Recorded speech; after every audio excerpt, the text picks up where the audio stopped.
The following program is a West Tennessee PBS special presentation made possible through the generous financial support of viewers like you. Please visit westtnpbs.org and make a donation today so that we can continue to make local programs like this possible. Thank you. It's the longest running, largest festival in all of Tennessee. Hello, I'm Julie Cooke. On this Tennessee is Talking, the topic is this year's West Tennessee Strawberry Festival. What's new this year and what events you don't want to miss. So let the conversation begin. That's so cool. And then that's when I said that. The problem with that idea is... Wow, that was amazing. Then I came up with a solution. What was that about? Here's what I think about it. Now we're talking. West Tennessee PBS presents Tennessee is Talking. Let the conversation begin. Thanks for joining us. I'm Julie Cooke, and today we're talking about the 86th annual West Tennessee Strawberry Festival in Humboldt. Joining us are Beth Culpepper, the festival coordinator, and Anne Short, this year's festival president. Welcome to both of you, and before we find out about the events this year, Beth, let's start with you. Tell us how the Strawberry Festival began. Oh goodness! Well, can we take the entire show to do that?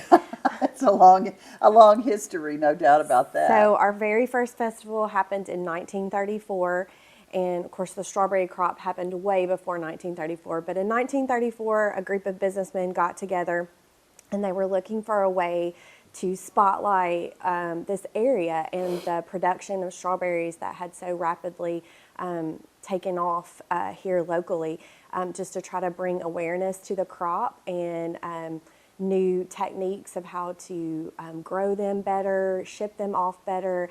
And so they came up with this 3-day festival. Actually, it was a 1-day festival at first, and then began in 3 days and then went to a week-long festival where they just brought all kinds of different businesses here that were in the process of growing the strawberries, packaging the strawberries, and selling the strawberries. And so that's kind of how, short story, that it all kind of took off from there. You know, every year I try, because I've been to just about every one of them, and someone who hasn't been before will usually say, why don't they sell strawberries at the Strawberry Festival? But there are a few reasons for that. There are. Modern technology took off, and the year-round growing climate is just not conducive here in West Tennessee anymore, with a combination of rising labor costs and farmers wanting to diversify their crop more and get into other things like the cotton and soybeans that we see today. Just kind of led to the disappearance, more or less, of the growing of the strawberries. There's still a few local farmers here around West Tennessee, but it definitely has decreased since. Boy, you can't stir them with a stick when it gets picking time. That's for sure. Everybody wants them. So if you are growing them, you're going to sell them for sure. That's right. So that's the reason for that. And now, how many people does the parade draw every year? Do you have a number on that? There's so many thousands that are in for those 2 days. So we can kind of estimate. We get some cell phone data and some other ways that we can gather our crowd numbers, but we kind of can estimate around 40,000 people come in on that Thursday and Friday. Those days. That's just the 2 days. That's not even during the week when you have all the other activities. Yeah, and most recently we've gotten a good number in the 80,000s of people that make a trip to Humboldt either one time or multiple times during that week to come participate in the events that we have. For either one of you, as far as how the festival has evolved over the years, the events that have been added and new attractions, and what are some of the things that, say, we didn't have in the 70s or didn't have in the 60s? It has evolved, and you do have to change with the times. I mean, I'm a long-time attendee of the festivals. My family built floats, and I was looking at some of the history, and there used to even be a Queen's Ball. I've never heard about the Queen's Ball. So that's not something they do? No, I've never even heard of it. Is there a breakfast or something We do like have a now? prayer breakfast, and that has been going on for many years. We have a couple of new events this year. We've added gospel music to Sunday night, which is going to be really phenomenal. We're excited about doing that. So that will be the Sunday before the main kickoff. Yes, on that will be Monday May night. 5th. That Sunday evening we'll have gospel music. And then we have also added a golf cart competition for the festival, which people can enter their golf carts and decorate them, and there is going to be a prize that's So is that a issued separate there. parade, or is that No, within the parade? It will be in the parade Oh. on Friday. So, and it must be a golf cart. It can't be one of these four-wheel all-terrain The racers vehicles and things like that. Right, So just exactly. a plain old golf cart. Yes, and we've also added music on Tuesday night, which will be nice, and that will take place kind of congruently with the Barry Idol that we have on Tuesday night. Now that's been added in the past few years. Yeah, the this Barry is the Idol. third Wanna year. talk about that? Third year for Barry Idol. Yes. And that's kind of based on the American Idol Exactly. talent competition. Yeah, and it's a preliminary to the Mid-South Fair. Yes, So. it's specifically a youth talent competition. We had some area voice teachers and people in that industry or business, and really struggling with ways for their students to get out there and get some experience on stage and singing. And so we were approached about it, and we liked the idea, and we sort of tested it out, and it really has been a great event that we've added to the week I'm there on glad Tuesday night. talent competitions are coming back. Yeah. I Right. think there are more now, because when I came up in the Show Kincaid studio, we were in talent competitions all the time, and then yeah. they sort of went away. And that's what they And- relayed to us, was there just wasn't a lot of opportunity out there Yeah. for their students to get out there beyond, Their what they could lessons and offer their- in yeah. studio to kind of help them grow as musicians too. Yeah, I'm excited about the gospel. What brought that on? The Well, we gospel were show? just talking about, Sunday is kind of the kickoff, and, the food trucks are in town, and everybody's kind of meandering around Main Street and visiting the different food trucks, but it's really just, there's nothing in the background, no live entertainment, and we've really kind of thrived on these. Every night we have some type of musical entertainment. So the gospel was a natural fit for Sunday evening. So Because you will see people, even when there's nothing going on the main street. That's They're down right. there at those food trucks. That's right. And the carnival's not yet open, so we Yeah. don't have that, noise background. So we felt like the gospel would be a nice fit for Sunday evening. Be a good blessing for a lot of folks. Right. Now, when does the carnival come in then? Tuesday night. On Tuesday night, so it's not on the Sunday or Monday. What about Monday night? That's always a big night with the fireworks and the kickoff. That's our opening celebration. That is a free community event. Everything we offer that night is free.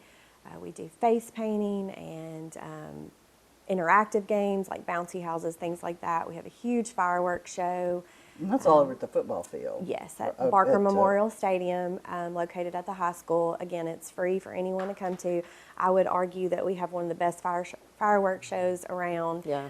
It's very well done. We set it to music. It's really fun if you're in the stadium and those lights go out and that music goes on. It just kind of kicks everything off, even though it's late Monday night. It's still kind of our kickoff for the week. So it's just a fun family night. Again, it was a way for us to offer something and not offer it where you had to come spend money. We know that's very important to our visitors, that they can come experience things and not feel like, oh my goodness, I've just drained my pocketbook doing it. So it's all free. Because that really is a treat. I yes. had a friend a few years ago who had just had a knee replacement, and she was dying to get out to do something. She said, we're going to go to Humboldt and go to, and of course we stayed in the car. Oh, She yeah, wasn't able to yeah. get out. But Right. she said, that's what I want to do. I want that to be my first outing, is the There's opening still- ceremony. So that's what we did. We parked the car and saw those flags. And that's what I was going to say. There's still a lot of people that don't even come in the football stadium. They park all on the bypass, yeah. over in the baseball Everywhere. fields, And and then they just sit in their stadium's car full. Yes, and and- enjoy the fireworks show. But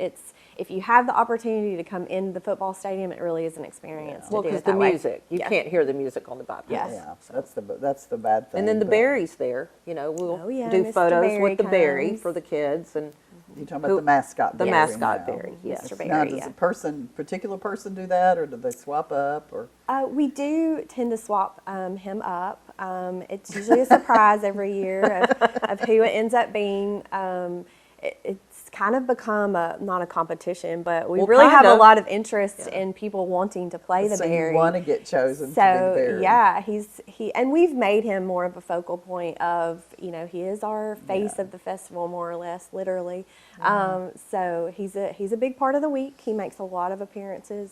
He probably works just as hard as we do. He probably that does. week. I was told that that's what the past president did, was be the Barry. Oh, okay. And so, initially said, And you I don't signed up know. anyway. I don't know that that's going to be in my job.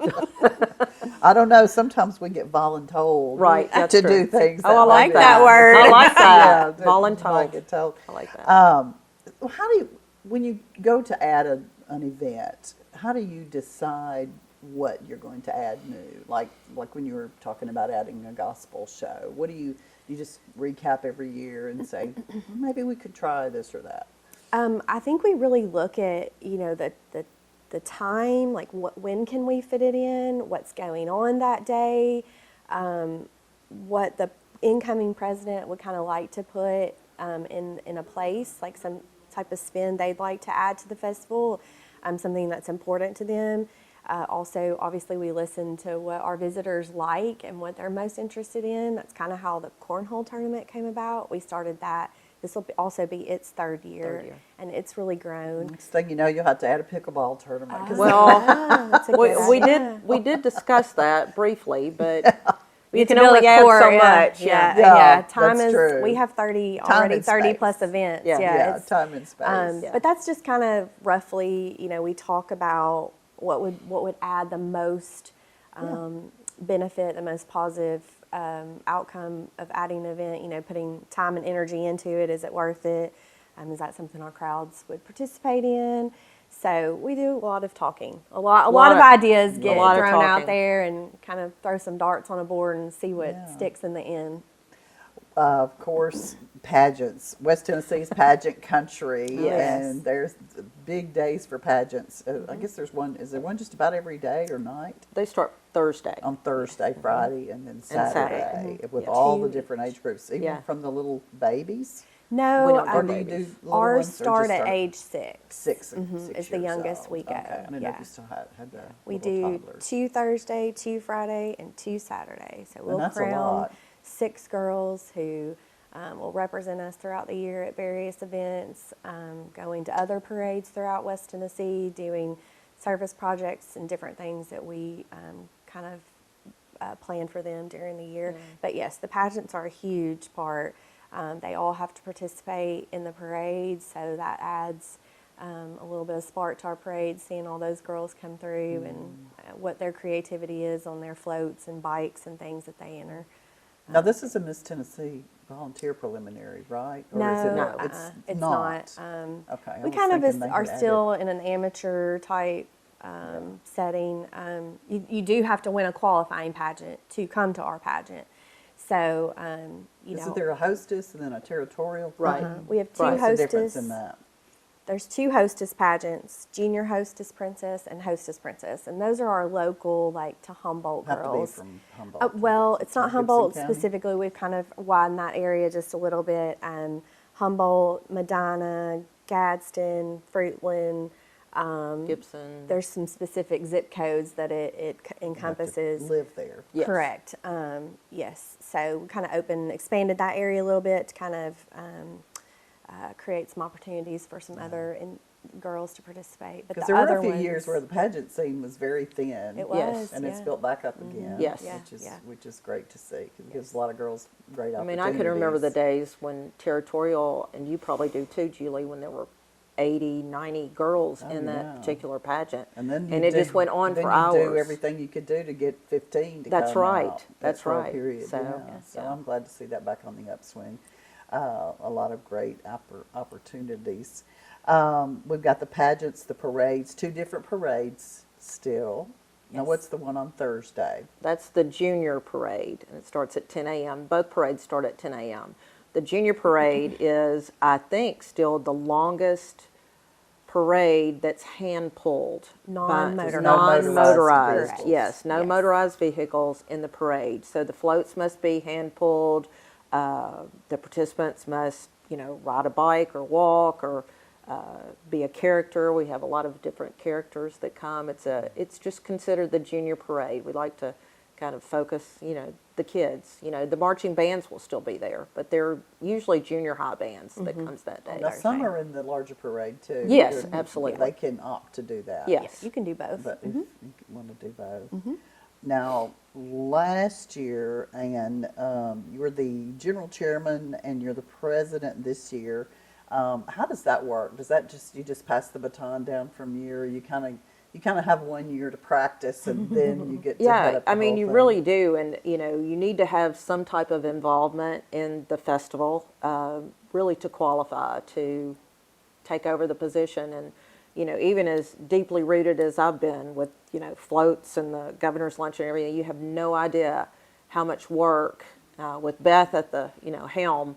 But how much work goes into the planning and the process and getting sponsors. And, I think that's really what hits home with me is that almost 100% of the festival events are funded by our sponsors. We couldn't do it without the sponsors and the volunteers. Since COVID? Well, yes and no. So, some of that has changed a little bit, but, we couldn't do it without our sponsors. And BR Supply is our title sponsor. This is their second year to do so. And now, there's only a couple of years when the parade has not been held. Right. World War II and COVID. World War II and COVID. I did hear that last year. Right. You were talking about the planning. As far as volunteers, how many? I mean, everybody, you're a volunteer, but outside the operating board, how many people does it take? Do you even have a number? Gosh, I hadn't thought about that. I would say if I had to put a number to it, it's well over 100 people. Yeah. They might serve on more than one committee, but it does take a lot of people who know their roles. Sometimes you don't even know that they've done something, but it gets done, and we're so thankful every year, that they show up and do their job, and they're happy to do it. They know what it means to Humboldt and West Tennessee to put this week together, and so they're more than willing to do that. But yes, it's probably somewhere in the hundreds. We really probably should put I don't know. We ought to think count about that. to it. But so many people, come in for a brief amount of time and do a small part of that job, of that event, and then breeze back out. And they'll back and forth all week doing all kinds of jobs. And every specific event has a committee chair. Yes. So you have a committee chair, and then you've got, of course, your other workers under you. So how many separate events do you have? Over Do you have 30 a number this year? I think there's 31 this year. Yeah. So you have to have a chair and a committee for each of those, Yeah. and make sure they meet, Right. and make sure they're organized, Right. And so that's overseeing. Yeah. It takes a village. Yes. Yes. For sure. What is maybe something that people don't know about the Strawberry Festival? I would say Anne touched on it a little bit, that we are 100% funded through our sponsorships, and without our sponsors, this festival does not happen. We do get a lot of auxiliary help in terms of safety and security and sanitation, things like that, from the city of Humboldt. So we absolutely couldn't do any of that without them, and our mayor is extremely helpful, and whatever we need, they're there to make it happen. But it is a lot of behind the scenes work and contributions that make this happen, and we wouldn't be celebrating the 86th one without them. So I feel like that's kind of a little known fact. People just kind of think, oh, you just have this money to, but no, we have to raise it every year. And probably the planning too, I would think. Yeah, to pay for the bands, to pay for the PR, to pay for the media, to pay for... Yeah, the planning starts about a month or so after the last one finishes. So it's like an 11-month process. Yeah, we take about a month to clean everything up, and I have to pay all the bills and write all the checks and put all the stuff back away, and then we actually need a month probably to rest and recover from the week. But then we start hitting it hard because there's contracts that we sign a year in advance with bands, and fireworks, things like that bands. have to be. That was my next question. That's right, because those fireworks are expensive. Yeah, Oh, and yeah. you got to They're get all on their sponsored. calendar too, because Yes. they're hard to come and there by. are not many people that do that. That's right. Right. The music this year, you've got a great lineup. I'm assuming you always do. Well, Tuesday's added, and that's Fred Carnes and the Missing Fifth. Chad Carnes. Chad Carnes, sorry. Chad Carnes and the And the Missing Missing Fifth. We added them on Tuesday night. They'll be in the food court, which is a new little area we started last year. Of course, Ann talked about the gospel music night on Gospel Sunday music. night. That will be at the review stand area. Before we move all of that stuff in there, we'll do it in that parking lot. And that'll be Sunday various night. groups. That's not just going to be one group. Yeah, So 4 or 5 groups, Oh, local great. groups that will So for the perform. gospel. The gospel, performance yes. on Sunday. Yes. Well, good. Go on out there and get that deal. What's the ice cream on the stick with the chocolate? Fiddlestick. Fiddlestick. Yes, Yeah, go out there and get your yes. fiddlesticks. Yum, And, yes. And, Yeah. And foot then long we- corn dogs and Yeah. things like that, and listen to some good Right, gospel music right. on that Sunday. And then we have Wednesday night, which is Paula Bridges. Everybody knows Paula Bridges and her crew. That's Wednesday night. Thursday night is our big concert at the review stand. We're bringing 12 South back from Nashville. They are so fun. I call them a party band. They but are a party band. They get everybody so up. fun Yeah. and active, and they interact with the crowd, and that's a big night. And then on Friday night, we actually added another night. We're having the School of Rock Band, which is the student band from Trenton Peabody High School, and it's a group of kids that just get together and love to play. Chad Carnes, who's doing our music Tuesday night, actually leads this band of kids. So they're going to come on Friday night and do a concert Friday night too in the food court as well. So we have 5 total nights now of free entertainment. All of these events are free to come to, so we don't charge anything for that. You can come and go, grab your food, come sit for a while, take in some good local music. Bring your lawn chair. Yeah, you Yeah, can go bring to your the lawn carnival chair. for a little while, Yeah. leave the carnival. So I always loved that feeling because I know when I was little, they used to have street dances. yes, Oh, yeah, yes. that was And then they didn't have them anymore. Right. And it always reminds me, and just seeing kids running around and then the strollers and, things like that, and people just dancing and listening to music. Right. Great. What have we not touched on? We're getting a little bit short on our time, and I want to make sure we, I know you wanted to mention a few folks, a few sponsors. Well, Ann mentioned that BR Supply is our title sponsor this year. We are so grateful for them and their support. Obviously, they're local to West Tennessee and Humboldt. Parham Heating, Cooling, Electric, they're also our platinum sponsor this year, and we have well over 80 sponsors total. That, again, we couldn't do any of this without them. They're local businesses, they're West Tennessee businesses, they all have roots here.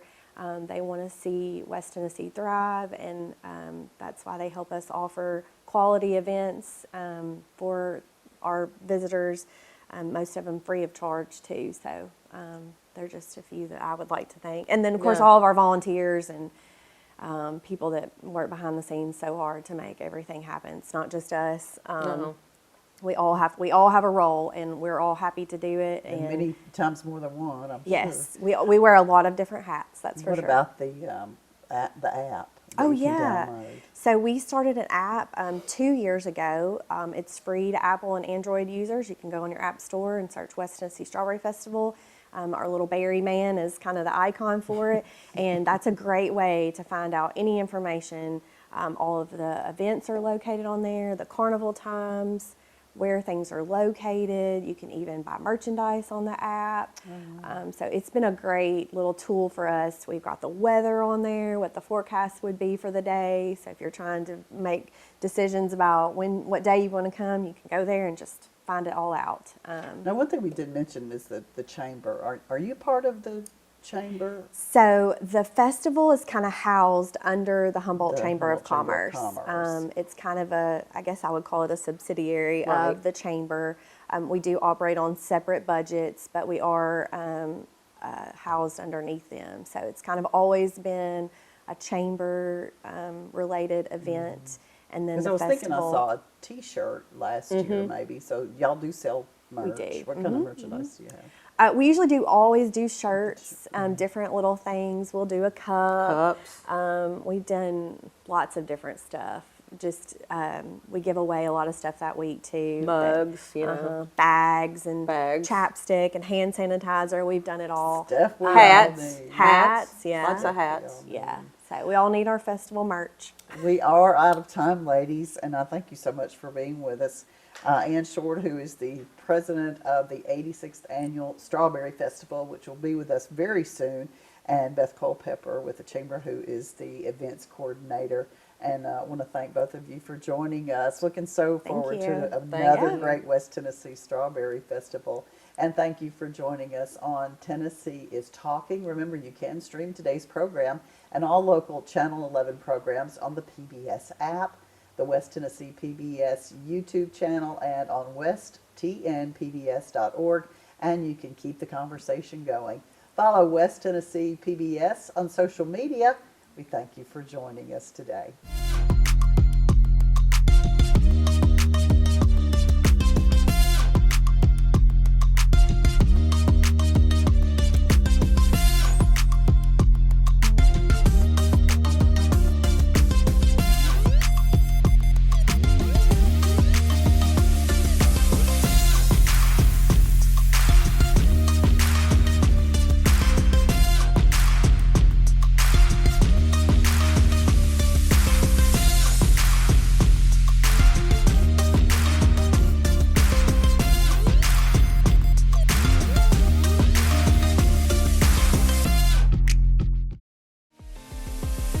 Tennessee is Talking is a presentation of West Tennessee PBS with the goal of bringing people together, sharing ideas, thoughts, and different perspectives, learning from each other and sharing a civil and respectful discussion. Tennessee is Talking, the show that brings West Tennessee together.